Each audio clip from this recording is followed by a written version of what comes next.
नाशिक शहरातील खड्ड्यांच्या प्रश्नाने अखेर महापालिकेची महासभाच हादरली। शहरभर पडलेल्या जीवघेण्या खड्ड्यांवरून नगरसेवकांचा संतापाचा उद्रेक शनिवारी झालेल्या विशेष महासभेत पाहायला मिळाला। महासभा सुरू होताच राष्ट्रवादी काँग्रेसने थेट अँब्युलन्ससह सभागृहात धडक मारली, तर शिवसेना उद्धव बाळासाहेब ठाकरे पक्षाचे नगरसेवक चक्क रुग्णांची वेशभूषा करून महापौरांसमोर दाखल झाले। नाशिक शहरातील रस्त्यांवर खड्ड्यांचे अक्षरशः साम्राज्य निर्माण झाले असून या खड्ड्यांमुळे नागरिक त्रस्त आहेत। खड्ड्यांमुळे अपघात होऊन अनेक जण जखमी झाले, तर काहींना आपला जीवही गमवावा लागला आहे।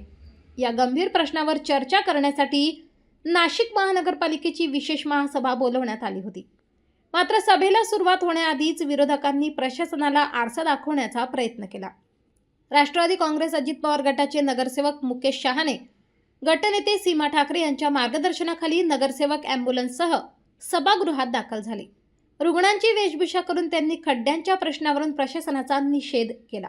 एकीकडे राष्ट्रवादीचे आंदोलन सुरू असतानाच शिवसेना उद्धव बाळासाहेब ठाकरे गटानेही आक्रमक भूमिका घेतली आहे।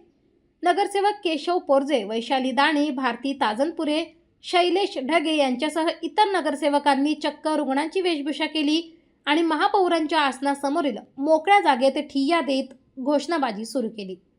खड्ड्यांवर चर्चा करा, जबाबदारांवर कारवाई करा, अशी मागणी करत नगरसेवकांनी सभागृह दणाणून सोडले। परिस्थिती चिघळत असतानाच भाजपचे नगरसेवक अजिंक्य साने, भूषण राणे, स्थायी समिती सभापती मच्छिंद्र सानप, छाया देवांग यांच्यासह इतर नगरसेवक व्यासपीठावर चढले। त्यामुळे काही काळ सभागृहात अक्षरशः गोंधळाची परिस्थिती निर्माण झाली।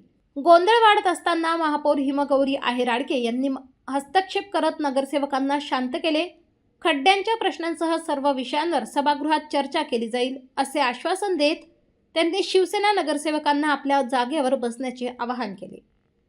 महापौरांच्या आवाहनानंतर शिवसेना नगरसेवक आपल्या जागेवर बसले आणि मोठ्या गोंधळानंतर अखेर विशेष महासभेच्या कामकाजाला सुरुवात झाली। दरम्यान खड्डे गेले नाहीत, अपघात थांबले नाहीत आणि नागरिकांचा संतापही कमी झालेला नाही। त्यामुळे आता या विशेष महासभेत केवळ चर्चा होते की प्रत्यक्ष कारवाईचा निर्णय घेतला जातो, याकडे संपूर्ण नाशिकचे लक्ष लागले आहे।